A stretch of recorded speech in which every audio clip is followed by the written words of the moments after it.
how hard he blinked, he found it was impossible to open his eyes. Christopher tried to sit up on impulse. His eyelids fluttered again and again, but he found it was too difficult to move them. He sat back and groaned out a painful breath. His arm was dully aching. His left leg felt stiff. Finally, he realized his eyes were covered by something.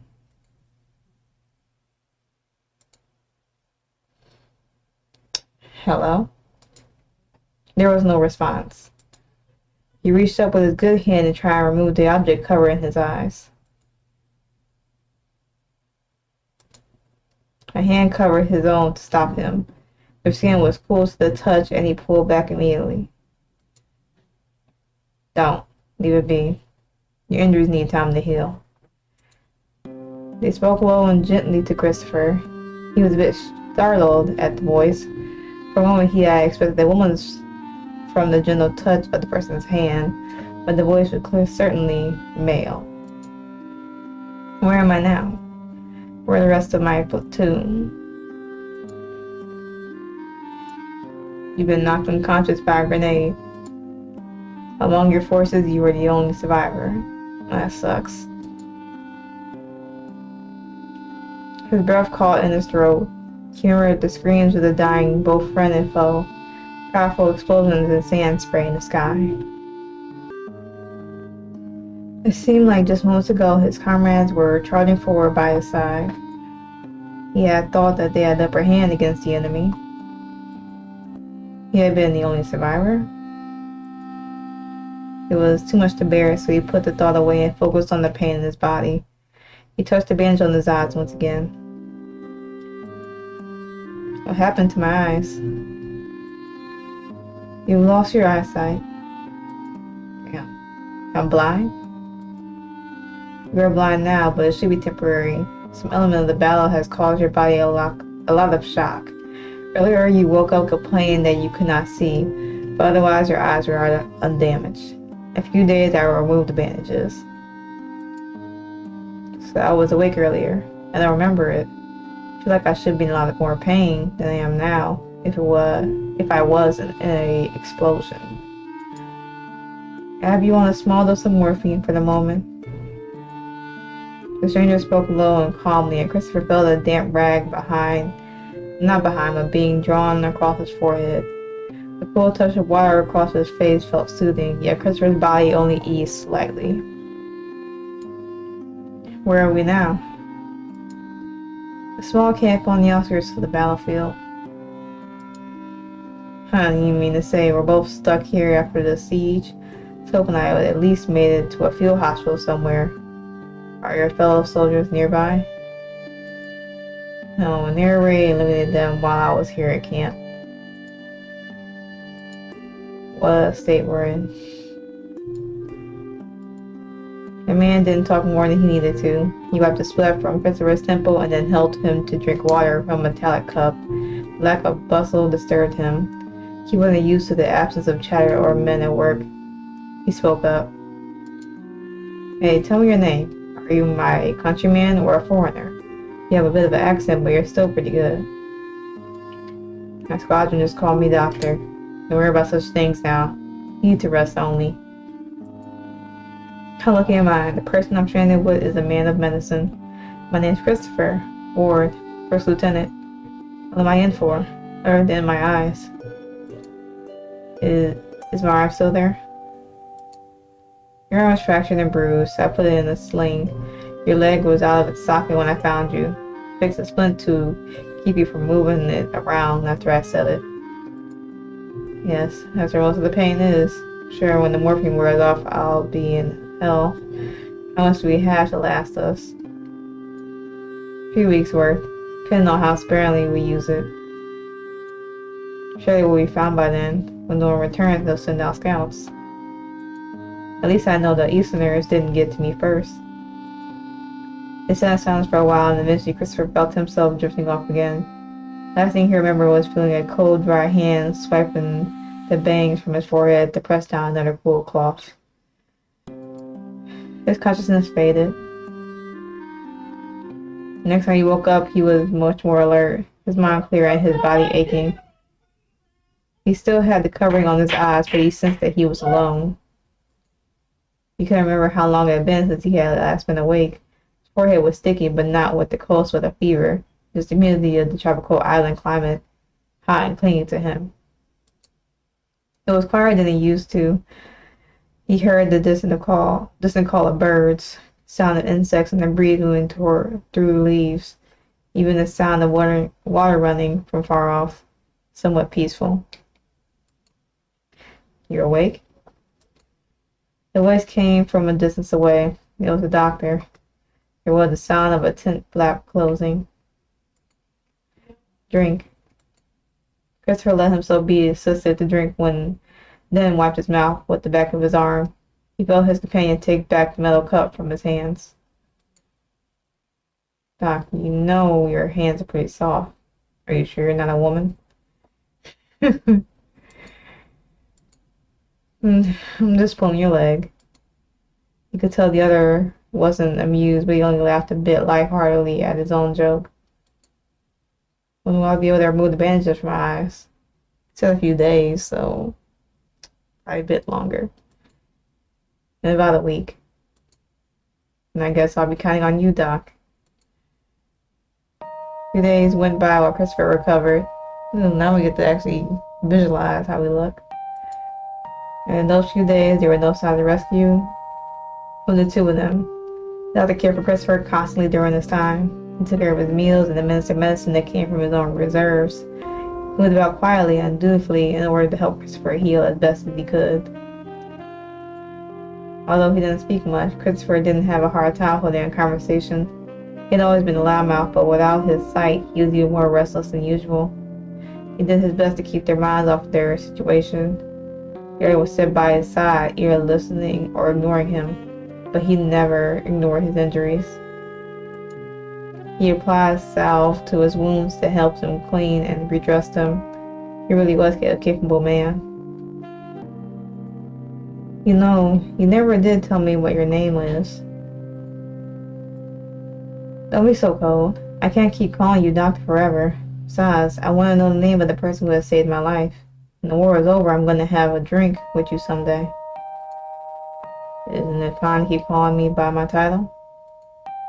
Christopher was not put off by this, but it did seem odd to him. "Well, you're not exactly a stranger to me now. How many times have we slept side by side since we first spoke? It's been a few nights. Are we old friends by now?" The doctor seemed to be avoiding the subject, which frustrated Christopher. He just couldn't understand why the other was so stubborn about relaxing around him. Christopher was never able to cope with things alone. He craved social interaction. But at least he was well-mannered, so Christopher didn't try and press it any further. He only smiled wryly to himself. "You know, when I was lying on the field for dead, I saw something amazing. The sun was so bright above me, that's all I could see. And from within the sunlight, I saw someone reach down to me before I lost consciousness. It was the most beautiful sight I'd ever seen. It must have been an angel." Christopher felt the man next to him adjust his bedroll, so he took that a moment to reach out and grab his hand, and pressed it against his cheek, while grinning playfully at where he assumed the other's face was. "You're my guardian angel, aren't you? Did you protect me from the dreadful Easterners with these gentle hands?" The other went rigid and then pulled away rapidly. "I was joking around. I really did think that. I still do." Another day passed like this, one laughing and rambling, one gnawing while the other one went about. Sun rose and set it once again. No rescue came.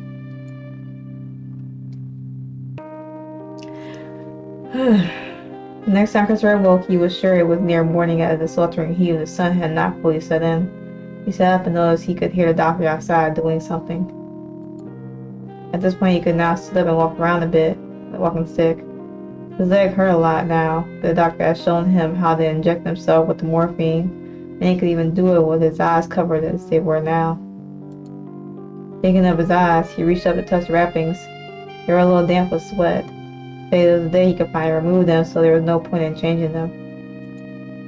Letting out a sigh of relief, Christopher ran his fingers to the side of his head, where brass clasps held the long strips.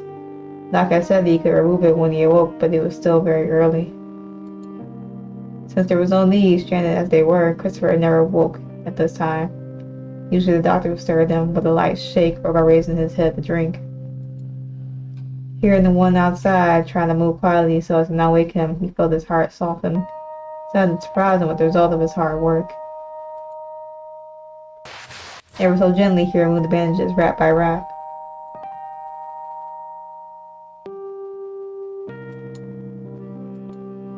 First, all he could see were blocks of faint color, but in a few minutes, as the doctor had said, the hazy inside of a military tent came into his view. He squinted and saw the rags beside him and his bedroll. Thank God. His hands were shaking. He held them close to his chest and felt his heart beating a little erratically. It wasn't a totally happy feeling, being able to see his surroundings finally submitted to him, the truth in its entirely. His friends and comrades were not by his side. They could no longer be there. For a while he remained sitting in place as his eyes adjusted. He wiped at the corners of them and found there were no tears there. Soon he could focus on the objects well enough to stand and walk. He smiled and quietly approached the tent entrance. Let's surprise him. I'm curious to see what the doctor looks like. Sure, he has a look of approved, if anything. Then again, if his looks are as good as his voice. He opened the tent flap quietly. Hey Doc,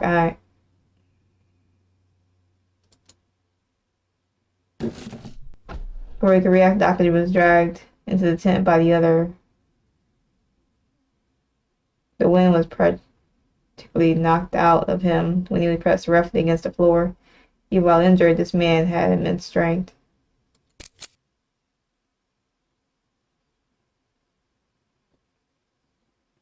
Something cold pressed under the chin, and he was forced to lay still.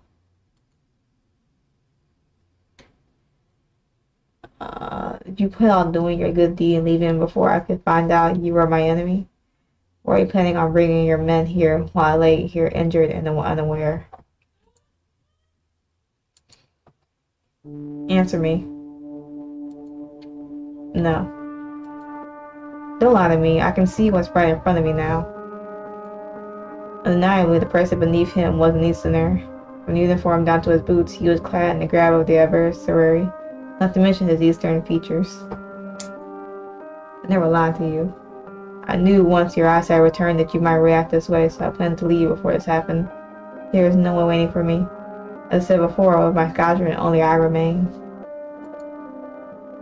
What have you been helping me this whole time?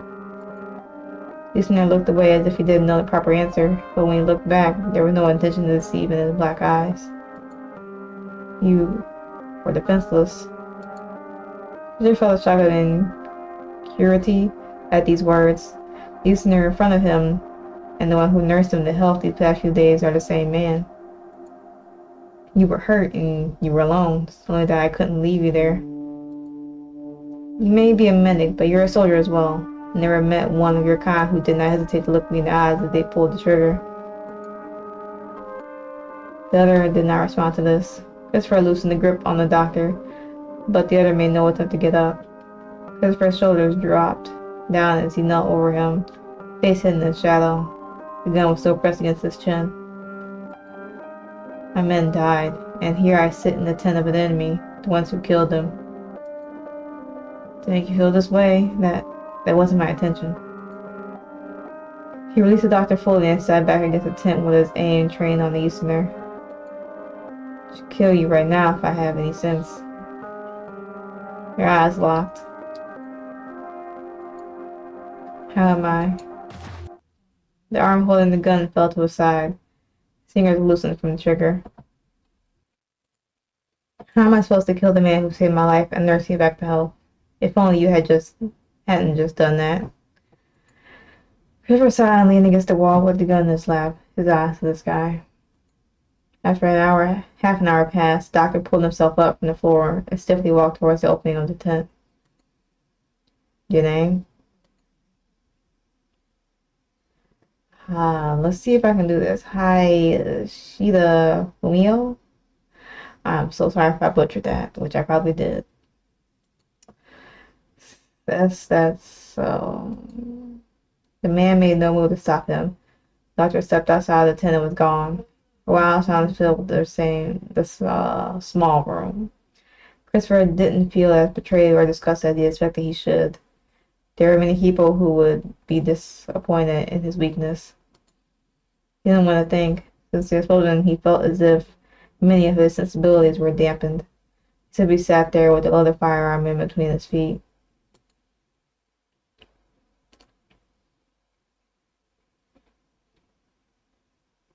Christopher hadn't expected the other to return. When he heard the noise of the tents opening again, he looked up incredulously. The doctor was there holding gear that seemed to have been scrounged from the battlefield by their battered appearance. He watched the other quietly open his rucksack and replenish the near-empty pill canister with the ones from fallen soldiers. He then fished out his canteen and added water to it. Christopher's eyes followed his hands as he did, watching as his slender fingers were careful not to spill a drop. Your canister? Christopher started as he was called back to reality and turned to look at the other man. He had his hand stretched out to him. Without a word, he tossed the canteen to the doctor. The other caught it easily and after filling it, held it out for Christopher to take back. So, what now? The other man didn't answer and looked down at his belongings as his hands moved. You wait. He didn't reply. For a long while, the two went about their own business in silence. Hayashida, finding things to do in the tent or rearranging the already arranged things, Clifford sat on his makeshift bed in silence. How did you learn to speak the language so well? When I was a child, I traveled to your country for research with my father. Giving me the opportunities to practice and broaden my horizons. I learned quickly then. I guess it's wasted on me then. It's not true. I studied to be a doctor to help people. Helping the war effort is my current duty. The war, I've studied its history and seen its atrocities in other countries. I also think that my country must succeed. But given the situation, I did only what the doctors in my family have always done. There are no armies here now, just you and I. The words you've spoken are the first I've heard with such a broad sense. They're my enemy's words, but right now, they just seem like the words of a human being.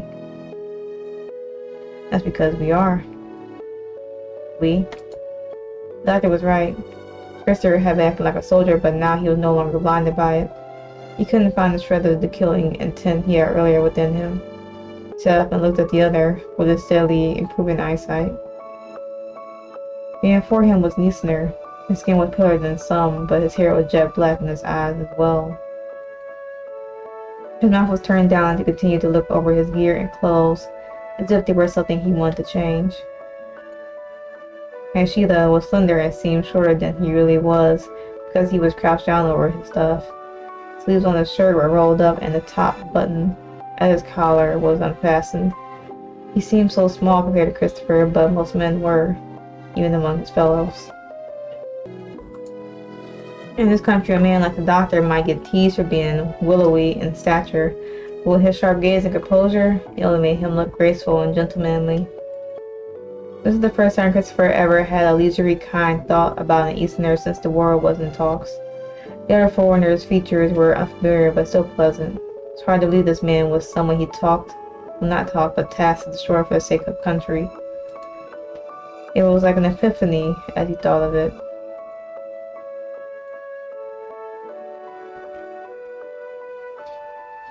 Christopher leaned against the sacks of sand next to the other. How do you say your name again? Hayashida. Hayashida. That's an alright name. It's your family name. Hayashida is my last name. Mio is my first. Mio. I like that even better. Did I say it wrong or something? Nothing. Well, whatever. Actually, yo, Fumi, though. It's a nice ring to it. I always call you Fumi. Even better. So how many are in your family? I'm an only child myself. I wager you're the eldest. I'm the oldest son as well. The two talked well into the night. There was mostly one talking and the other listening or replying loosely. Tension had dissolved, so clearly it felt natural, though maybe it wasn't. Christopher didn't even remember when it happened. He was laughing and joking about his life. He was telling the other all of his most private information. It's like he was confessing his sins to a priest. Leo was quiet, but attended to every detail. His first spilled out in front of him. Christopher wondered how this man had remained so unaffected by his constant talking.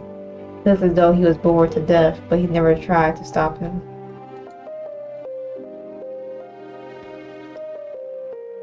A week had passed. Rations were now becoming a concern.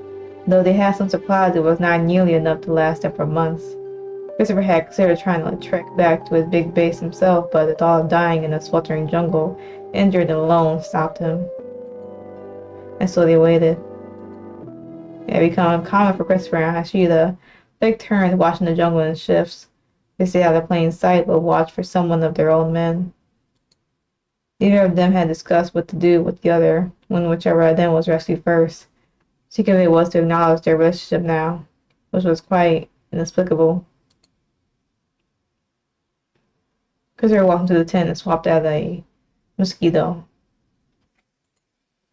Well, nothing. About time someone came by. Both knew that, but they didn't want to talk about it. Christopher walked over to his bedroll on the floor and sat down. Taking out his sidearm, he began to clean it. You should get some rest. Christopher smiled and continued cleaning. Hey, Fumi.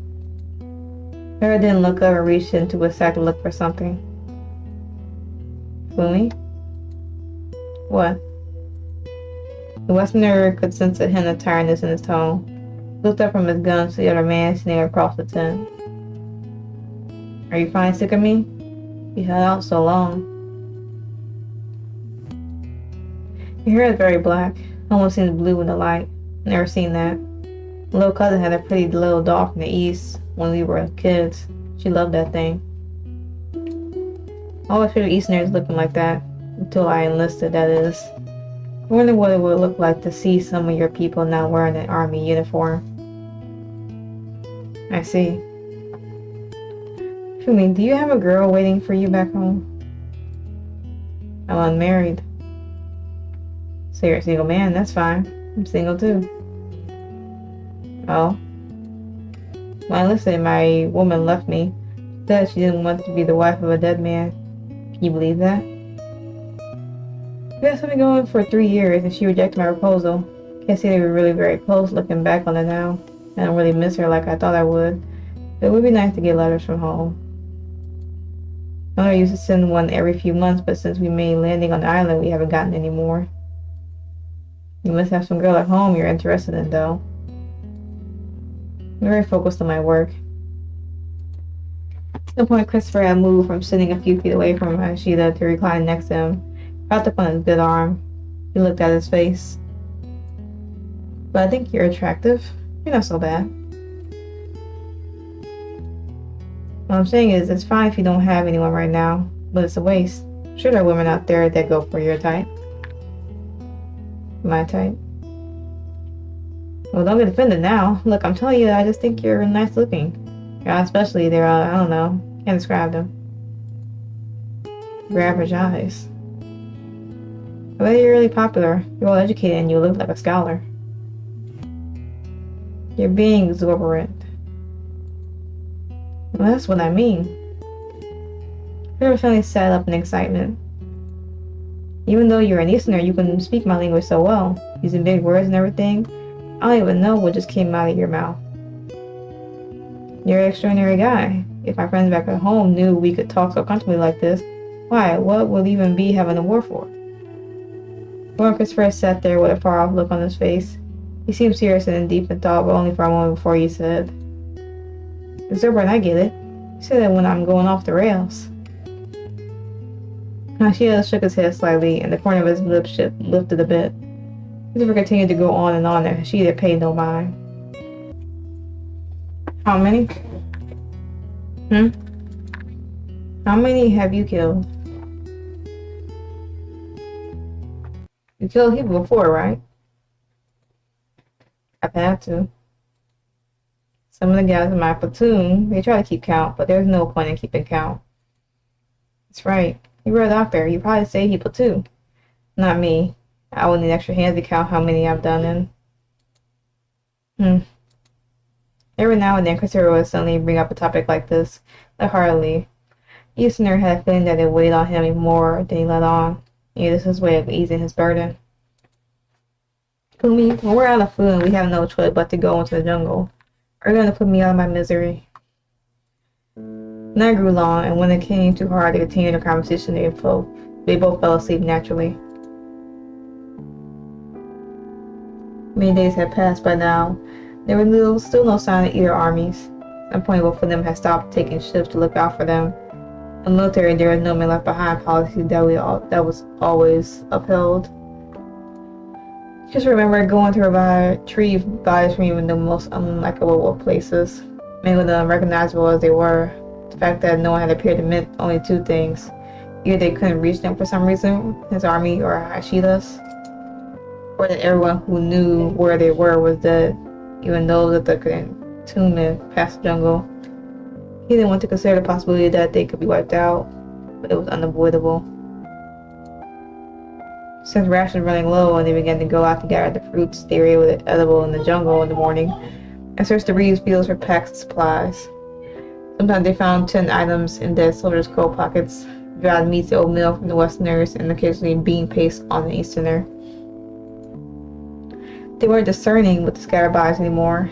They found more Eastern reserves than Western. It was no secret that the Westerners were undersupplied when they landed. After all, the islands were very near the Eastern motherland. They had even gotten used to the sense of death. If no one comes back, we'll need to bury them. Yes. Say. Chris reached down and picked up a hermit crab that was crawling over the body of one of the fallen men. It was black and shiny and quite big. He held it out to Ashida, who only glanced at it.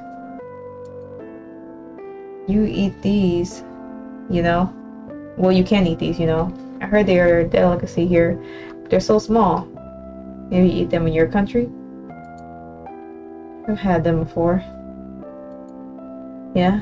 When the mainland had a hard time delivering our rations, we ate them on the beach for a time. We had a similar situation. Well, what did you think? It was a little different than I expected. Well, if you don't find any food for the next couple of days, I might just have to fry them up. He tossed the tiny crab back to the sand, watching them crawl over the corpse and feel they were so appetizing. Really should bury them. Burial from us is better than nothing. Heat isn't doing them any good. If injuries could open, it wouldn't be best. She looked over when he didn't answer, and saw him staring at the body in front of him. Christopher seemed fixated on the rank insignia sewed into the uniform. He placed his hand on the body that was warmed by the sun and turned it over to see the bloated skin on his face. He stared at it with his mouth in a tiny line, so Ashida turned away. Doc didn't have to ask. He knew Christopher must have recognized the man. He let the body roll back into place and stood slowly. Then he walked over to a shard of shrapnel that lay on the ground several steps away and picked it up before digging into the sand and ground cover. He used the shard to dig a hole, a few feet deep, then a few feet long. When it was finished, he moved the body and lifted it delicately with his uninjured arm. Though it was already a rotten corpse with a stench that repulsed living people, he then rushed and placed it gingerly inside the hole. Let's bury them here. Ashida didn't refute him, and also began to help dig several holes. They placed the body of each dead man to graves, covering them in sand. No man had to share their grave, and they took their time covering each of them. The doctor noticed Christopher collecting their army tabs before placing the ones in his same uniform's hands over their hearts. If there was no hand left, he moved what was left of their arm or clothes to look at as if their hand had been there. After a few graves had been dug, the two went back to their normal activities in silence. Sheila would search for supplies to see if there were any tins they could salvage. Christopher worked on collecting firewood.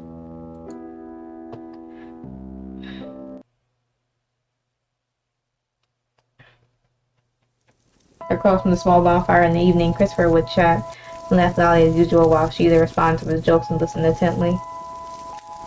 Sometimes the doctor would add to the conversation, but usually he would stay silent, allowing himself to be talked to enthusiastically by the other. Both seemed content with the company. The two had taken up our conversation about life on the mainland, the differences between them and their respective countries. Christopher asked about the environment of the East, and Sheila had described them all as he knew them, and tried to explain differences in landscape and culture. So it's like a landmark then. Landmark? Yeah, like a place you can see from miles away, like a lighthouse. Sheila pondered the analogy for a moment. You could say that. It is sacred. Is it? Yes, it's a holy place for my people. The land is blessed by the gods. It is said that they will remain untouched by foreign hands, even as the world continues to grow. That's so. All the more reason for your hero to fight the war, I suppose. Sheila looked over to find the Westerner smiling sadly. He wasn't sure what he was thinking, but he decided not to pursue it. Suddenly the other perked up. So Fumi. Yes? How old are you? I'm 27. Ooh, same. Really? Well, I thought you were younger than me. You got a real youthful face. I guess your eyes give it away that you have the eyes of a soldier. Anyways, I'm turning 26 this month. So when we'd be found by then, since the boys promised to take me out for my birthday. So, want to have a drink? He pulled a flask from his coat pocket. He didn't belong to either of them, so it must have come from the debris field. Look what I found. It's the good stuff. I'll treat this as my birthday party in case we get found before then. Oh, what's the harm, Doc? You're not a nun, are you? Here, I'll go first. He tipped his head back and took a swig and held it out for Ashida. Just a bit warm is all. Ashida raised his eyebrow at the comment, then reached his hand out to grab the flask, lifted it to his lips. Christopher was surprised to see him down it expertly in a few large gulps. Well, that's the way. He clapped his hands and laughed loudly. Two of them each drank half the contents of the flask. But as it went on, Christopher would drink more and more while Sheila drank less. Come on, drink up, Doc. You don't want to be the one who gets left out, do you? I like to have my wits about me. You may say it, but your face is already so red. Maybe you're drunker than you seem. He lifted the glass again and again to drink, but no longer pushed the other to continue. He said Sheila would reach over for more himself, as soon as they had used up the whole flask. Christopher leaned back on his crate and continued to chat while Sheila stared into the flames. What do your people call this place? Where's Shota? Rio Shota? What's it mean? The outlying islands. I see. I won't go into my feelings on the eastern occupation of them. Not good for our friendship. There was silence as Christopher had poked a few sticks into the bonfire. No, this chains are called bootless islands in my country. Bootless means there are no point. They start calling them that because they consider it uninhabitable by most folk. They'd say, do you think the tourist business will ever start over there? Surely not. It's a bootless island, you hear? Nothing there but jungle and wilderness. You've no business with the people there. I was surprised when I learned that rubber comes from trees here. Rubber stuff is a pretty lucrative new thing. When everyone's fighting over it.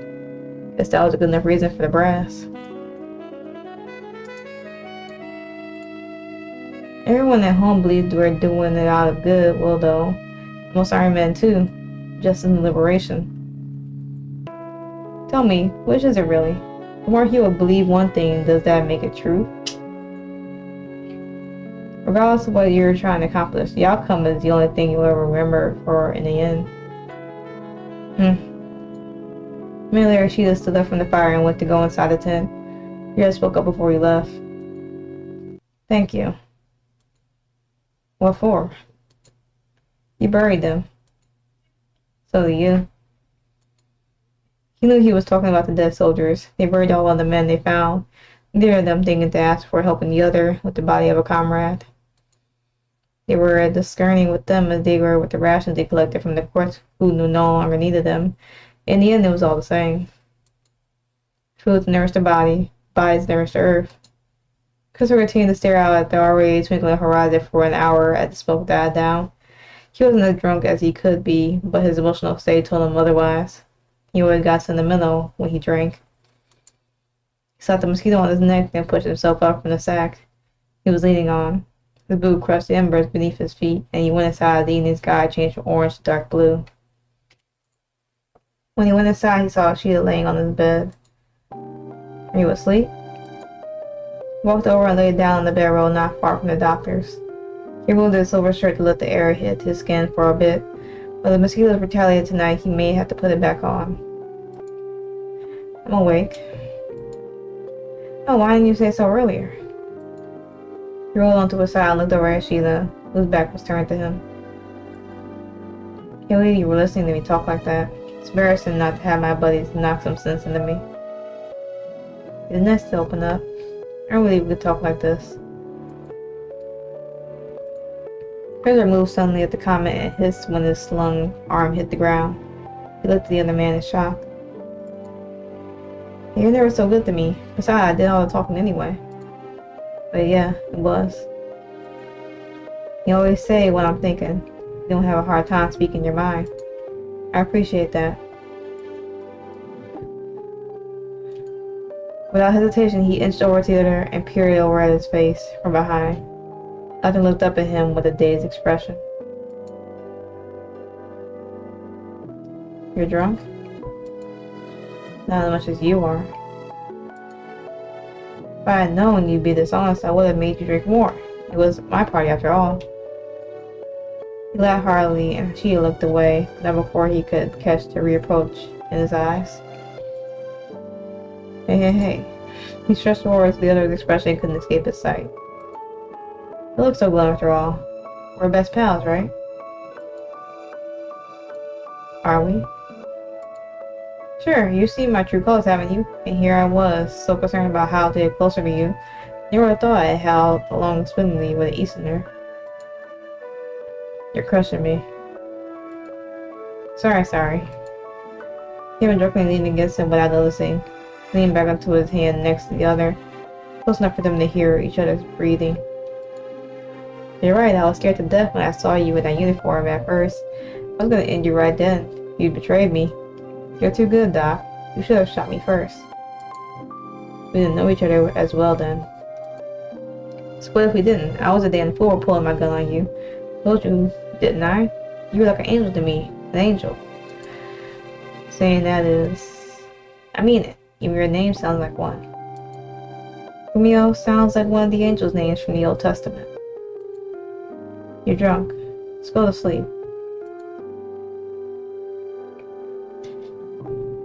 He had mentioned to him in friendliness about how his face was handsome before, but just by looking at him now, he felt strangely at awe of the doctor. He found it hard to look away all of a sudden. His eyes traced the lines of his profile. What was the uniqueness of someone from a foreign country he saw in him? His face was something else. His sharp, narrow eyes that were naturally lined in the dark, his lashes. His nose was different from his ends, but still lovely. His lips looked as if they were shaped by a master artist, perfectly placed, making him look polite and proper.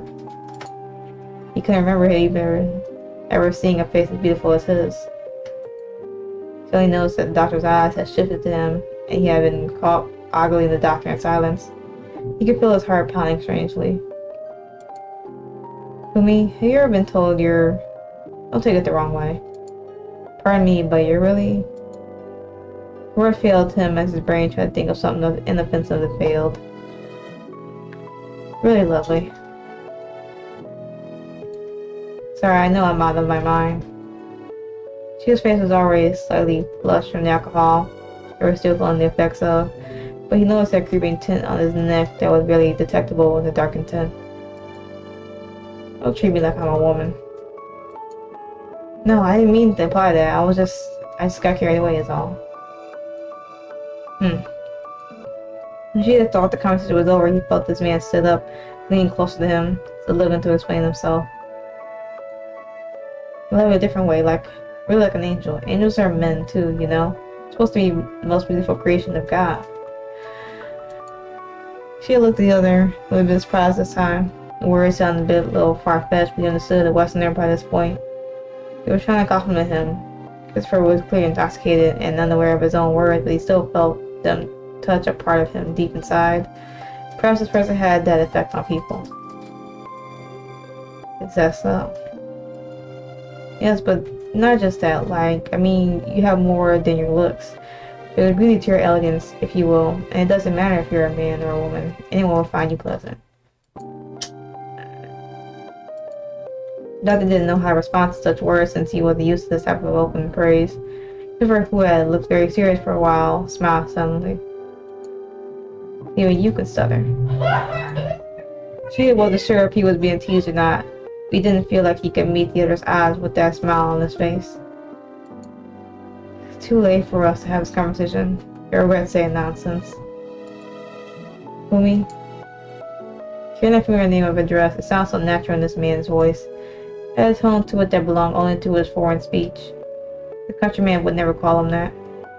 Chio's face was burning. He looked like he wanted to hide. Someone who only spoke after considering his words over and over in his mind. Really had time to notice himself say on impulse. Chris? Oh, he called him his first name, okay. First time you ever said my name. I like how you say it. Christopher was vaguely aware that things were going in a strange direction, but he couldn't control it. Neither of them could. Both wondered if the other could hear their impulse.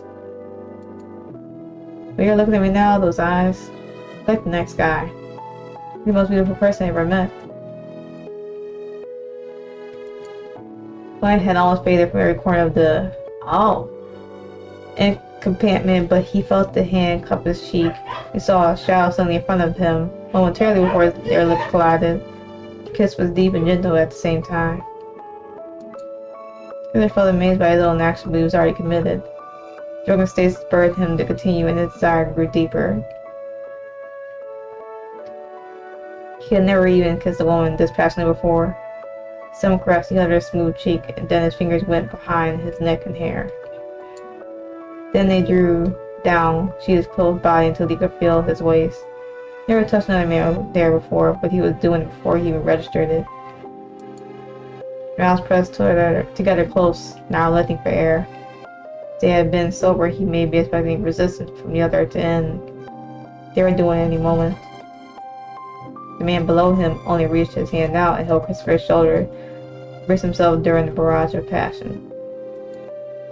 Cheetah's eyes opened when the kiss finally broke. He could see the outline of the other handsome jawline. Listener leaned in again and whispered in his ear, "I want to." Dada slowly let out a shaky breath, but he didn't realize he was holding. His body felt a little stiff. Christopher realized he was so nervous, so he asked, "I want to touch you. Can I?" You're not pushing away, just say no, or I'll assume you're lying to me.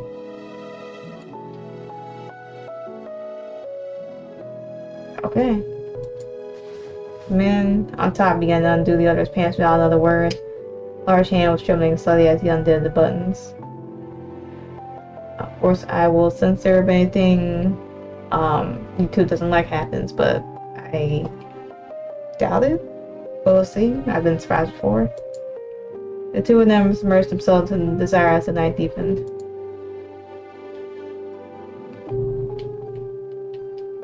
Neither of them relented tiredness until the sun began to rise. Next thing you know, the birds were singing in the distance, and the morning light was beaming in through the flaps of the tent. The alcohol was wearing off now, but both of them slept until midday.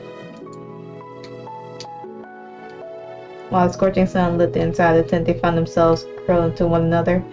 Sheila was pressing to the other side, his head nestled in the crook of his neck and his fingers lightly resting on his chest. Christopher slowly opened his eyes and looked out at the man on top of him. The shock that might have followed after a drunken night of intimacy with a man never came. He stared down, relishing the opportunity to see the doctor's bare skin in the daylight. He noticed the sweat building on his brow and wiped it, not repulsed by the scent that lingered on both of them from last night. Nothing about him seemed too foreign or strange now, only novel, beloved. His eyes shifted down to the other's chest, and he felt a sudden urge to touch it again. Christopher lightly caressed his fingers over his shoulder, but drew his hand away again as he observed the doctor sleeping soundly. When Later awoke, he coaxed him with his sweet words for another round. The other man obliged. Neither of them seemed to be able to control the impulsive pull of the other's body. As they stretched on, they remained inside to explore one another. At the sunset, they continued. Whenever they grew tired, they rested briefly and then resumed and felt no desire to stop. True. Could be me. I just I don't know how people do it. I'd be too hungry. Neither of them knew how many hours they spent as one. Eventually, they went back to a routine. It had become common now for them to spend their days burying the bodies of fallen men. Two tended to them carefully, their time devoted to establishing their resting places. She had never felt so close to anyone else before, but with Christopher, he didn't have to be so reserved. He began to talk more freely. He began to teach him a bit of the Eastern language when they were resting at camp. The feeling began to grow deeper. It became more and more obvious that their ties to the world at war were growing distant. Sounds of bombshells released from silver-winged airships began to fade from their memories with each night they shared. So I wonder if they never went back to their respective companies or military obligations. Is that their desertion if they can't go back at the moment? Because it would be almost suicide in a way. I don't know. I don't know the jurisdictions on that. I used to hate this island when we first landed. Only come to love it now. Not the mosquitoes though. I'll never reconcile with those. Yeah, screw mosquitoes. Pedro slapped at his arm, splattering one that had already engorged itself on him. He was sitting by the doctor's side, who was washing some cloth in a basin of stream water. Mosquitoes aren't so bad. The ones on the island north of here are far more vicious, and there are many more of them. Sounds wonderful. But these islands saw much less war. Christopher's eyes drifted far off into the distance past the open tent flaps. He felt the gentle breeze and took a deep breath of fresh air. So peaceful. Strange to think all the things I thought I wanted that now feel like such petty things. Like victory, comfort. What about honor? Listener laughed. I don't know what that means anymore. She stood up and wiped his hands on a dry cloth. Your wound should be healed soon. As long as you're not experiencing morphine withdrawals, you won't be needing my care anymore in only a few days. Christopher stared at his back before standing up to follow him. Felt as if the words were caught in his throat. Sensation he wasn't familiar with. Never articulate this, he simply followed after Ashida as he exited the tent. Right you are, I mean. They walked along the jungle path in silence. Christopher pushed back thoughts about the future.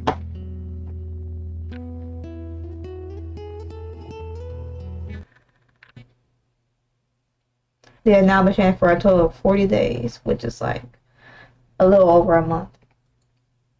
Christopher was completely healed from his former state, and his arm could be removed from the sling in a day or two. If it had been for Ashida, he probably would have injured himself more trying to bury the soldiers, but his doctor was careful to not let him use his injured limbs or overdo it. While the reserves were running low and the debris fields were becoming familiar to them, they had entered the jungle more and more. Luckily, they hadn't come across any dangerous animals. Luckily, they had fled from the bombing long ago. Sheila seemed to know what fruits were best to eat when they found them. These in their army had stationed here much longer than the Westerners, so they were used to the conditions and environment. Like a sound always heard on the waterfront were now going unnoticed by both of them. Noticing some days they had walked among the fields blown apart by one side or the other. That man had wiped itself out, and they were the only survivors. In stark contrast, the two were getting along quite well. They spent their days working side by side as if brothers. At night they slept in each other's embrace as lovers. Even though the muggy heat, they would stick their bodies together until the break of day. Having gotten closer, one thing she had noticed was that occasionally he would find the Westerner staring out absentmindedly towards the sea. If the young woman had seen the lonely gray eyes he had then, she certainly had fallen for them. She didn't know what that man was thinking about. Christopher never attempted to bring this up himself. He detached himself from it in front of his companion, and never showed disinterest towards the hopeless rescue. Seemingly more intrigued by the way their hands intertwined with one another, or using the other's lap as a place of rest when he couldn't get away with it. Christopher hummed. The slim man in his arms tried to squirm out from underneath him. His skin was signing against his, and he triggered his instincts. He reached out and held the other's arm. Kissing the side of his wrist, Sheila pulled his arm away with a sigh and sat up. Turned around and looked at the other man with a concerned expression. They had already begun. We shouldn't waste any more time. No wasting time. Peter snatched his other wrist and kissed it as well. Any time with you was not wasted. He turned the hand over and kissed the back of it. His words were honest, and Sheila felt a deep tugging sensation in his heart. His all began to melt.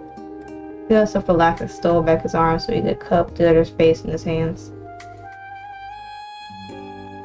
After one or more rounds, Sheila felt an intense regret of his decision. He snickered, growling, and lay gingerly on the side, supporting his aching back. Chris sat up and looked down at his lover. He lowered his dog's lips slightly. She had parted his lips to let his tongue aside, but he kept his chaste. I'll go get you some water, so stay put. I couldn't move if I tried, not at least for another 30 minutes. Thanks to you. You're right, it's my fault. It's restful I attend to you, you hear? Sheila waved his hand while his face was buried in the bedding. Christopher left their tent. He was in a particularly good mood, and he hummed a tune as he went. Was often their roles as caretaker and patient was reversed, not reserved. Hopefully this has a good ending, I'm hoping. The day was cloudy and it looked like it may rain any moment, but he welcomed the downpour so he didn't hurry his steps. He picked up a couple of large hand stairs and walked down to the stream. Spent a half-hour walk there, taking in the wild outside the tropical trees and vegetation. See the dark clouds massing in the distance. The men at sea must be restless about now. When he reached the stream, he knelt down to fill the cans, taking a long drink of flowing water first. Boy there. Oh my God, is that a person? Water spilled between his fingers in that instant. His head raised towards the call when the can fell into the stream and bobbed as it got caught along with the current. Clouds gathered on the horizon. Near a tree line stood 20 or so Western Alps. His throat felt dry despite having been recently wet. Men approached with halted greetings, sounding pleased with their findings. Christopher got up and waited for them at the bank in the daze. He expected to feel a stronger emotion than what was feeling now, single elatement, but instead he was filled with a sense of detachment. Took the hand offered to him by the first man approaching. Sergeant David Winters.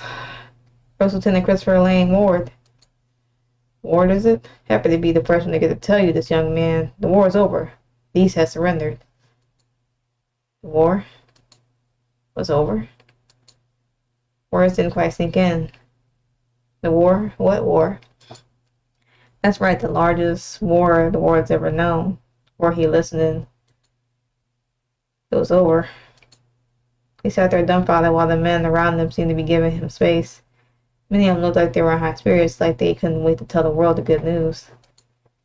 Christopher could feel further away from the sentiment. Somehow he couldn't remember the last time he truly felt like he was actively fighting for the country, the people, the cause.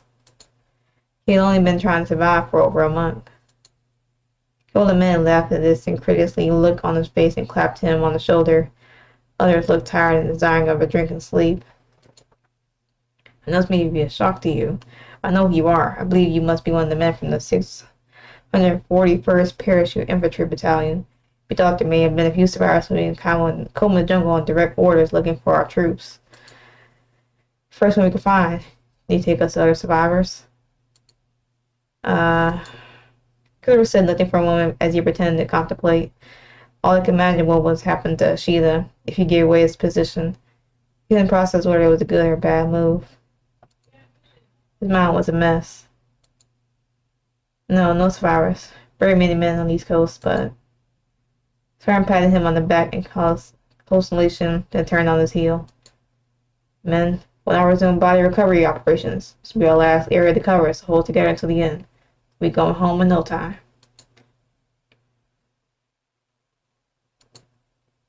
Upon recovering the rest of the bodies from the bootless islands, the recovery task squadron and the company were shipped back to the mainland to await further orders.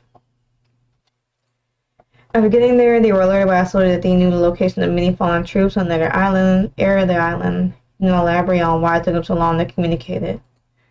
Regardless, on their return to a bootless island, it was discovered that hundreds of graves had been dug by the man alone while they awaited rescue. The task that all of them had been collected to be returned to their families back home. I recommend a high honor for their service. The man himself refused to take credit for the deed. He claimed the guardian angel helped him bury our soldiers. Sometimes he claimed it wasn't Easton there.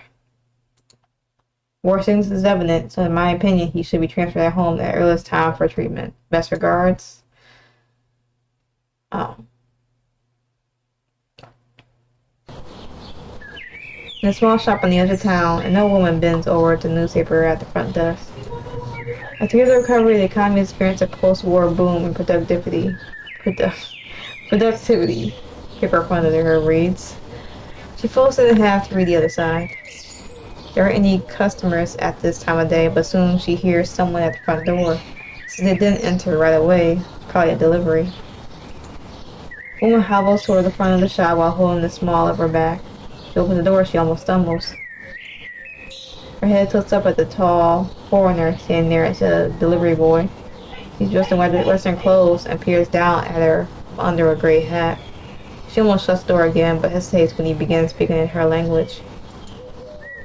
"Excuse me, ma'am, is there a shop around here that sells pharmaceuticals?" She's proud to hear the language she's familiar with coming out of the foreign man. The woman points him to a small shop down the street. He thanks her and bows shallowly before closing the door in a hurry. The man looked down the street toward the small shop. It's boxed in on all sides by buildings much newer than itself. Very old structure, one will wonder how it managed to keep up with the rapid growth of the city. As he approaches, he can see a small sign with an Eastern writing that he understands say pharmaceutical shop. For a long time, Christopher was convinced that the person he met on the coastal front was an apparition. It didn't keep him from hoping, however. It's hard for him to search for information from the other side of the world. He did what he could with his connections. Once he was able to confirm the existence of the Hashia pharmaceutical company. It was a small establishment that had remained local since its birth. The founder had passed away a few years after the war, and now his son was the owner and operator. That was the extent of the information he could collect on his own. The only way he could put the rest of these lingering sentiments would be to go himself. However, Eastern Highland would not be open to tourism for many years. For many years he waited. Until finally the country's wounds had healed enough that he could himself go out to find what he was looking for. He approached a small building, although cramped between its newer neighbors. It was well kept and rather clean from the outside. A young woman comes around the corner with her rake in hand. She sees the well-dressed foreigner approach. She stands there stunned for a moment. Does a man by the name of Hashida live or work here? The young woman was surprised at first, but then smiled. Yes. Are you here on business? We're all friends. I can come back when he's available. No, come in. We'll be happy to know he went overseas with his father and his youth. You someone he met while traveling? Woman suddenly cut off by someone calling from inside the store. Christopher didn't catch all of what was said in a familiar dialect. When the paused brought him to a wooden room, where he was to wait for the owner while she settled some matter. Once inside the room, he sat at a low table, cross-legged. There was a pair of glasses there and some snacks, but his stomach was churning, so he didn't touch them. Somehow, even though he had years to ponder over it, everything he wanted to say escaped him. He hadn't even forgotten to take off his hat at the entrance. He removed it while he sat there, fumbling the brim nervously. He heard the one door shift behind him. He turned feeling unprepared, only to see a little boy staring at him with a puffy pastry in one hand. He gawked at the foreigner until another head peeked over the boys, some little girls. Two were quite charming as they stared silently. He grinned at them, amused. The children looked at each other and then back at Christopher. They seemed to be in awe of him, a little timid, so he waved at them with the hat in his hand. He was interrupted by a man's voice. Masato, Taro, come away from the guests. Don't be rude. Christopher felt his throat tighten. A man in his early 40s with elegant features slid his hand along the wall as he approached and motioned the children to run off. He shut the door and looked at the guests. Christopher felt like the children at the door, with his eyes wide and glued to the man. He stood.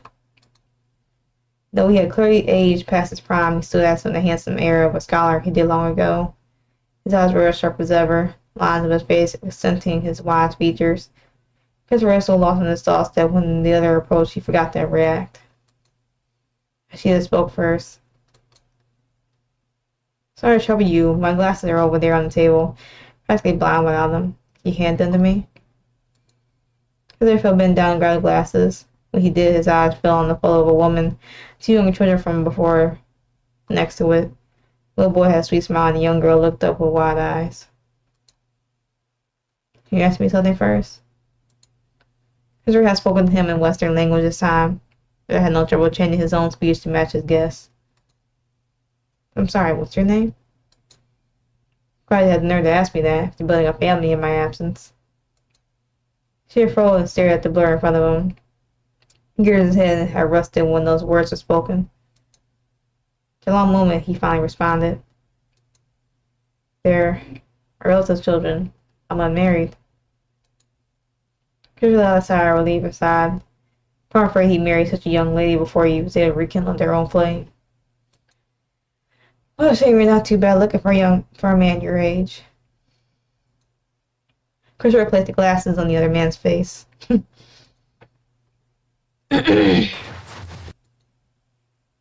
And when his hand moved away from the man's face, he feels him pulled forward and held tight by Ashia.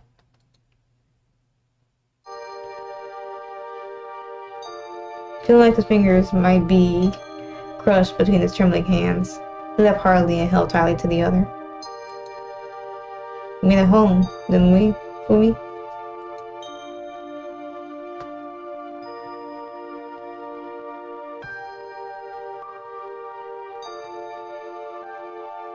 Oh, that was so good.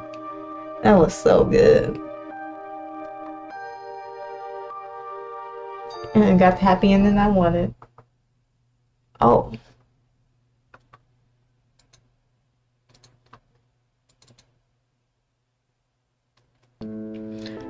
Okay, so that was Angel on the Coastal Front.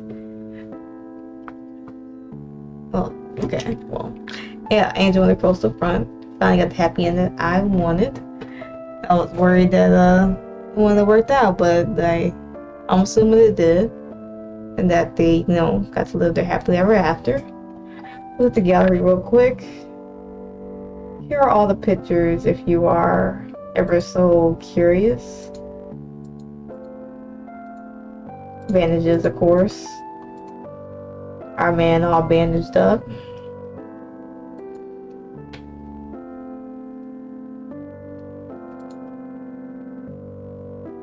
So yeah, if y'all want these pictures, look at them and whatnot, of course.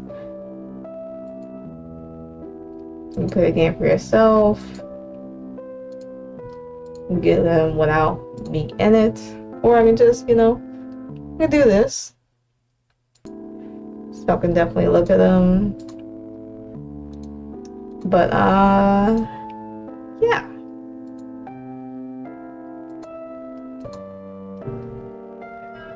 So this was I Met My True Love on the Eastern Front.